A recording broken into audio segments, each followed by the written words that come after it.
Sai Regiane Negreiros. Agora quem está chegando aqui nos estúdios da Band News FM Manaíra é o especialista em trânsito Manuel Júnior, já está aqui conosco e a gente vai conversar sobre a situação aqui do trânsito de João Pessoa, que muita gente reclama, muita gente fica perguntando, rapaz, em alguns pontos a gente tem vários gargalos aqui em avenidas principais.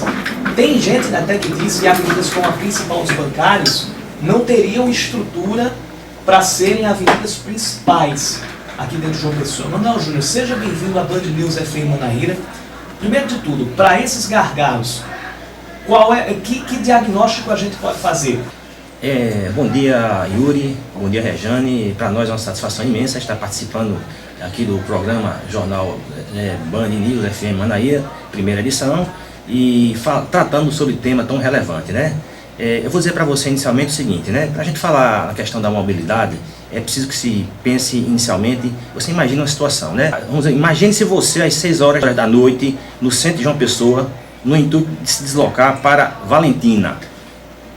Que é uma distância considerável. Considerável, né? Que tipo de sentimento você teria num momento desse, né? Pressa, a necessidade de chegar, o estresse, né, a incerteza de chegar no horário certo. Então, o problema relacionado a congestionamentos, a deficiências de mobilidade urbana, é um problema que afeta as grandes cidades e que precisa ser tratado por iniciativa do poder público, da população, de todas as pessoas que são afetadas e que estão direta ou indiretamente inseridos nesse contexto. É o seguinte, aqui a gente tem, como a gente acabou de falar, alguns gargalos para o trânsito. Teve um boom da venda de carros, um boom de venda de carros, principalmente no tempo da baixa do IPI.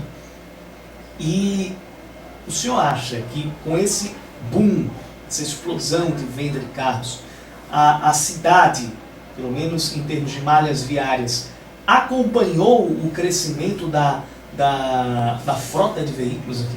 No tocante à questão da indústria automobilística, que recebeu um incentivo por parte do governo e que cada vez mais produz mais, vende mais e também proporciona condições melhores para que a população venha a adquirir o veículo, tudo isso somado certamente vai refletir diretamente e afetar a mobilidade urbana, criando transtornos para o trânsito no dia a dia dos grandes centros urbanos. Então é preciso, repito, que se criem medidas de controle, de acompanhamento, de melhoria de infraestrutura, para que este problema não venha a refletir problemas ainda maiores num futuro muito próximo.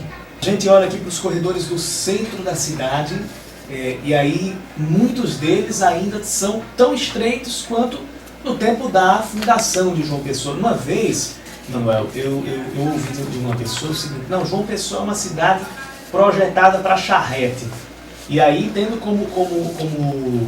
como base o centro da cidade, com ruas ainda bem estreitas e com a circulação de carros que não quer saber se a rua é estreita, é preciso passar por ali. E agora o senhor acabou de tocar na implementação de um sistema de transporte público mais abrangente, mais eficiente. Outras vezes a gente recebeu aqui o superintendente de mobilidade urbana, Carlos Batinga, e ele dizia que é preciso se criar uma cultura de andar mais a pé, de usar mais o transporte coletivo e deixar mais o carro em casa.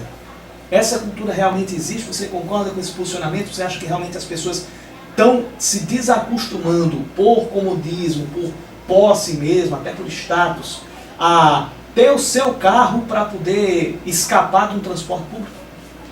Em 1930, na cidade de João Pessoa, a grande preocupação era exatamente com o trânsito de veículos a tração animal no centro da cidade.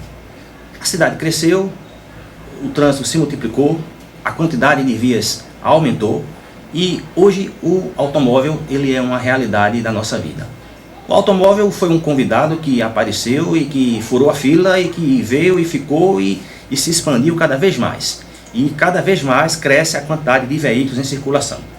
Então, medidas que estimulem o motorista a deixar o carro em casa e utilizar-se do transporte público, né?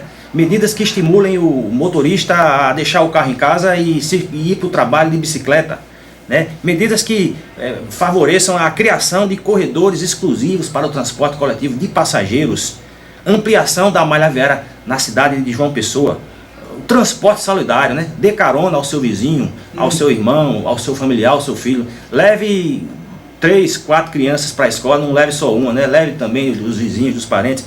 Tudo isso são exatamente medidas que podem certamente contribuir para que haja uma melhoria da questão da mobilidade urbana. Então passa também pela própria mudança da cultura da população, não é somente por políticas públicas vindas do poder, né?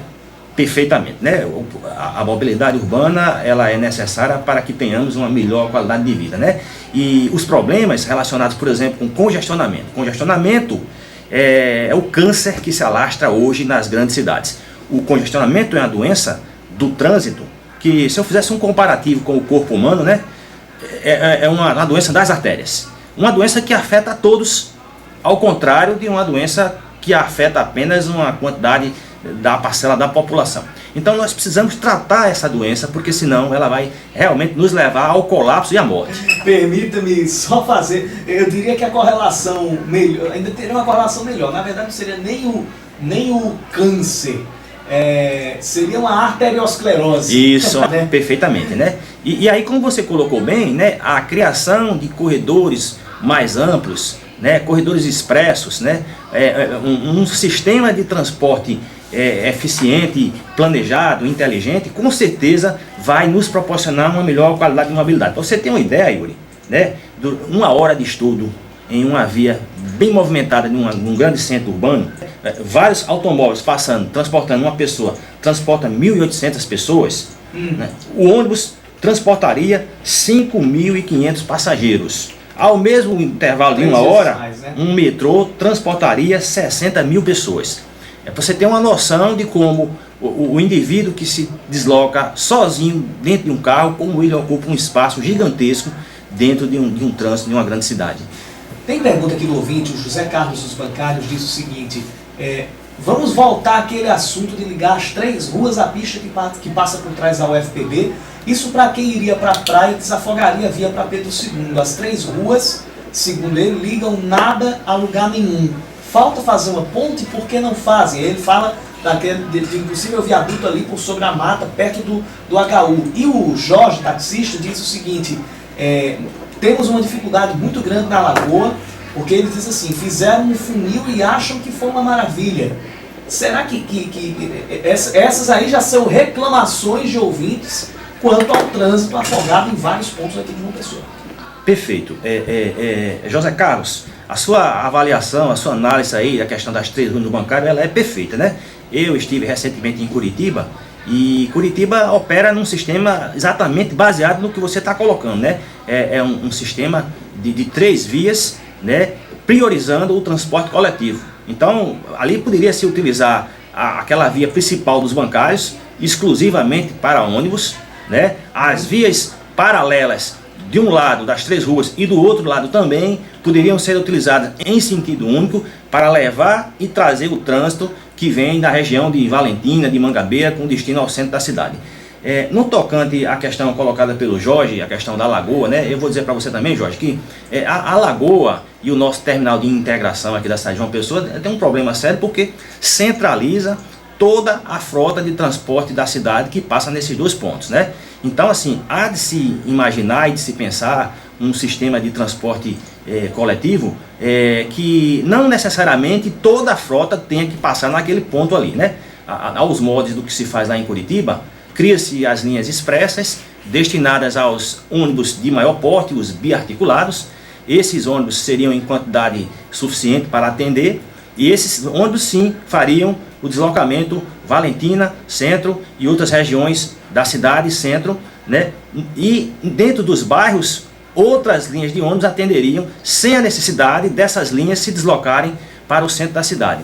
Junte-se a isso também a questão dos veículos que trafegam transportando cargas no centro da cidade, que param para fazer embarque, desembarque. Então tudo isso cria transtornos assim muito grandes para quem precisa se deslocar e passar no centro da cidade. Voltando ao quesito transporte solidário, Júnior Souza do Geisa pergunta quais ações o poder público deve implantar para incentivar essa cultura do transporte solidário. Eu acho que inicialmente campanhas educativas devem ser criadas para favorecer o transporte solidário, né? Então tem que trabalhar isso na televisão, no rádio, nas escolas, no dia a dia com as pessoas, panfletar e estimular isso aí. Quando você faz um transporte solidário, você tem vários benefícios, né? Você gasta menos, você polui menos, você reduz a quantidade de veículos circulando.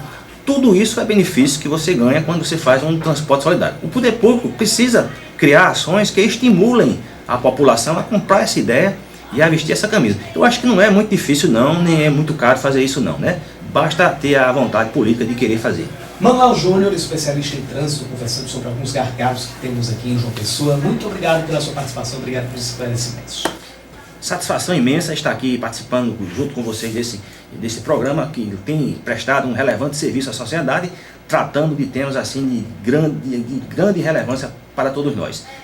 Coloco sempre à disposição de vocês, um bom dia a todos que nos escutaram. São 10h16.